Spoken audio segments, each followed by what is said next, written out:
రాజకీయాల్లో ప్రశాంత్ కిషోర్ కామెంట్స్ రచ్చరాజేస్తున్నాయి. వైసీపీకి ఈసారి ఘోర పరాజయం తప్పదంటూ పీకే చేసిన వ్యాఖ్యలు ఇప్పుడు సంచలనంగా మారాయి. టీడీపీ జనసేన నేతలు పీకే వ్యాఖ్యలను తమకు అనుకూలంగా మార్చుకుంటే వైసీపీ నేతలు మాత్రం ఓ రేంజ్ లో కౌంటర్ అటాక్ చేస్తున్నారు.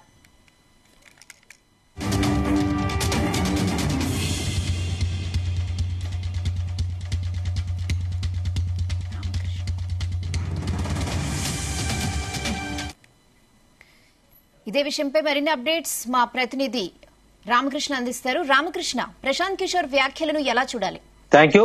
ప్రశాంత్ కిషోర్ చేసినటువంటి వ్యాఖ్యలు ఇవాళ ఆంధ్రప్రదేశ్ రాజకీయాల్లో ఒక రకంగా చెప్పాలంటే ప్రకంపనలు సృష్టిస్తున్నాయనే చెప్పాలి.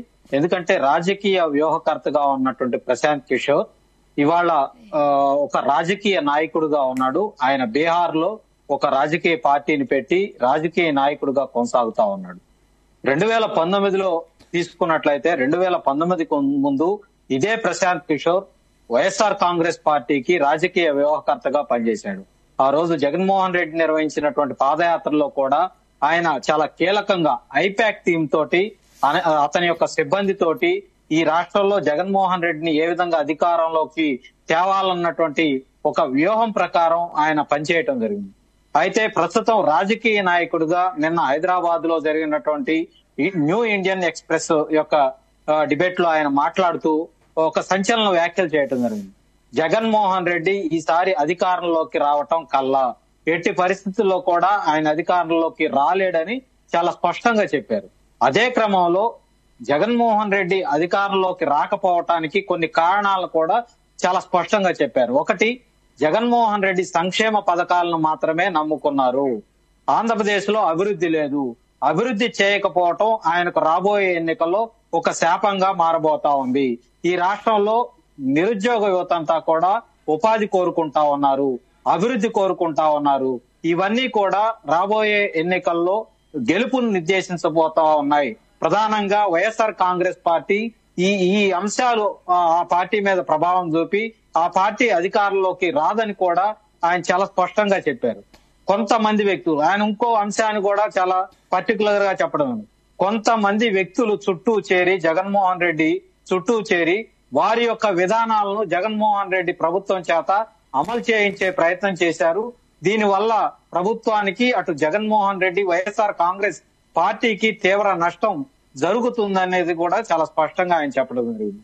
మొత్తానికి కనుక మనం చూసుకున్నట్లయితే ప్రశాంత్ కిషోర్ చేసినటువంటి ఈ వ్యాఖ్యలు అటు జనసేన, తెలుగుదేశం పార్టీ కూటమికి ఒక రకంగా బూస్టప్ చేశాయనే చెప్పాలి.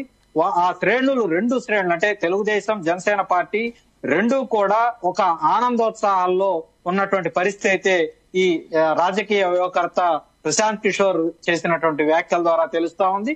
మరోవైపు మనం చూసుకున్నట్లయితే వైఎస్ఆర్ కాంగ్రెస్ పార్టీ ఒకవైపు ప్రశాంత్ కిషోర్ చేసినటువంటి వ్యాఖ్యల మీద తీవ్ర స్థాయిలో ఆ పార్టీకి సంబంధించినటువంటి నాయకులంతా కూడా విరుచుకుపడతా ఉన్నారు.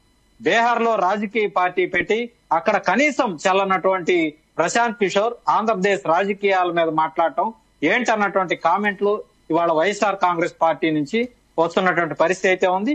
ఏదేమైనప్పటికీ కూడా రాబోయే ఎన్నికలైతే ఒక ఆంధ్రప్రదేశ్ లోనే కాదు భారతదేశంలో ఒక అందరి దృష్టి ఆకట్టుకునే విధంగా ఉన్నాయని చెప్పాలి.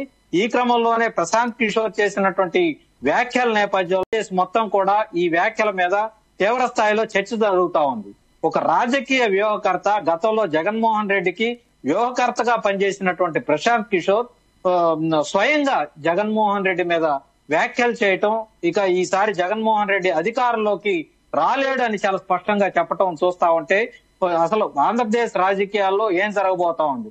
ఒకవైపు వైఎస్ఆర్ కాంగ్రెస్ పార్టీ చాలా స్పష్టంగా చెప్తా ఉంది, ఈ రోజు రాష్ట్రంలో తిరిగి అధికారంలోకి రాబోతా ఉన్నాం, 175కు 175 సీట్లు మేము గెలుచుకోబోతా ఉన్నామని చాలా స్పష్టంగా చెప్తా ఉన్నారు. మరోవైపు గతంలో అదే పార్టీకి వ్యూహకర్తగా పనిచేసినటువంటి ప్రశాంత్ కిషోర్ జగన్మోహన్ రెడ్డి అధికారంలోకి రాలేడు, ఆయన కోట్ల రూపాయలు ప్రజలకు పంచినప్పటికీ కూడా అభివృద్ధి అనేది ఈ 5 ఏళ్ల కాలంలో ఈ రాష్ట్రంలో శూన్యం. కానీ ప్రజలు సంక్షేమంతో పాటు అభివృద్ధి కోరుకుంటా ఉన్నారు. అభివృద్ధి లేదు కాబట్టి ప్రజలు మరొక ఆలోచన చేయబోతా ఉన్నారు ఈ ఎన్నికల్లో అనేది ప్రశాంత్ కిషోర్ తన మాటల ద్వారా వ్యక్తపరిచినటువంటి పరిస్థితి. ఏదేమైనప్పటికీ కూడా ప్రశాంత్ కిషోర్ మాటలు ఎలా ఉన్నా రాబోయే రోజుల్లో జరిగే ఎన్నికల్లో ప్రజలు ఏ వైపు వెళ్లబోతా ఉన్నారు, అటు జనసేన తెలుగుదేశం పార్టీ కూటమి వైపు మొగ్గు చూపుతారా, ఇటు ఈ 5 ఏళ్ల కాలంలో అధికారం నుండి అట్టడుగు వర్గాలకు మేము సంక్షేమం పూర్తి స్థాయిలో అందించాం, కోట్లాది రూపాయలు వాళ్ళందరికీ అందేలా చేశామని చెప్పుకుంటున్నటువంటి వైఎస్ఆర్ కాంగ్రెస్ పార్టీ వైపు మొగ్గు చూపుతారా అనేది మనమంతా కూడా వేచి చూడాల్సినటువంటి విషయం. Okay Ramakrishna, thanks for the updates.